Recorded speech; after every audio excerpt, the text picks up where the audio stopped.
Well, Coach Amell, congratulations on the big win this past Friday night. A couple of days after the game, what sticks out about it in your mind?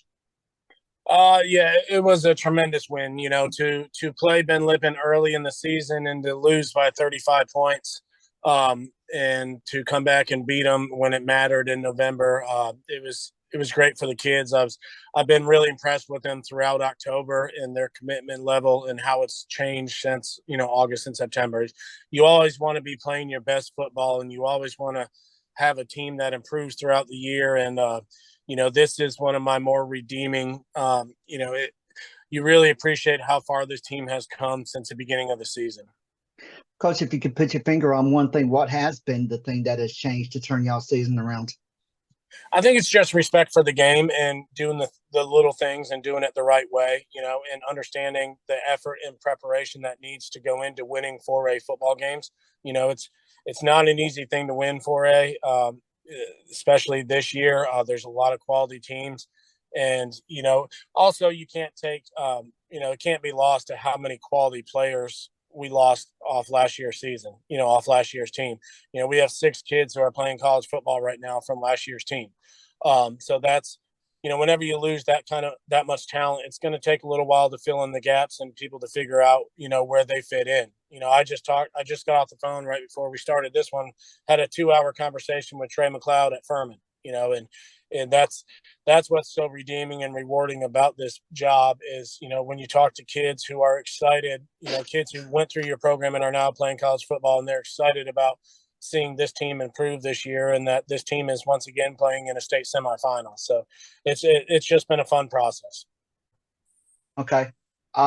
Just looking ahead to this game, just, what is going to be the matchup? Just what do you feel is going to be the difference?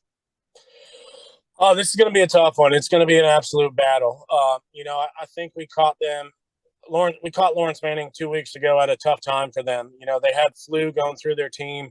They had up to 10 kids out of practice for most of the week. Brandon King, who just committed to Coastal Carolina, did not play in that game.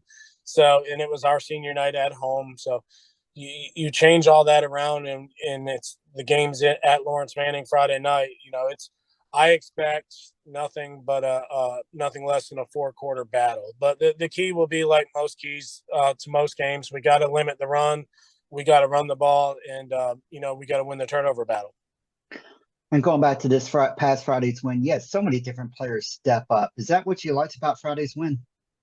Yeah, I mean, if you told me going into Friday that they beat us by 35 the first time, in that second go around we're going to run for 100 yards and win the game, I would not have felt good about it. But, like Carter Hardy's been absolutely tremendous. Him and Bryson Scott have kind of carried us this year. And, we put it in Carter's hands, and, a lot of different receivers, including Bryson, stepped up. Cortland Brunson had 3 touchdowns and was tremendous. Cortland's a very athletic receiver and, has done more on defense than offense this year. But in the moment we asked him to step up, he certainly did. Carter was your quarterback last year when you went to the state championship game. How has he matured? How is he a different quarterback now? Well, last year, with Reggion and Trey, 2 D1 running backs, we didn't ask Carter to do a lot. He was kind of more of a game manager.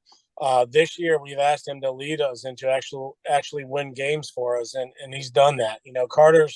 We laugh in practice because Carter never turns it off. He never turns that competitiveness off. He's always on go, and he's always competitive.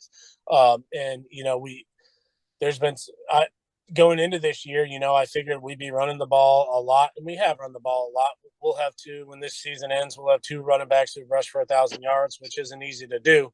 But there's been multiple games this year where Carter has won the game for us throwing the football, and to see that level, I don't trust quarterbacks easily. It's not something that comes naturally to me to put a lot of faith in young quarterbacks, but he has certainly earned our faith this year, and he's just done a tremendous job.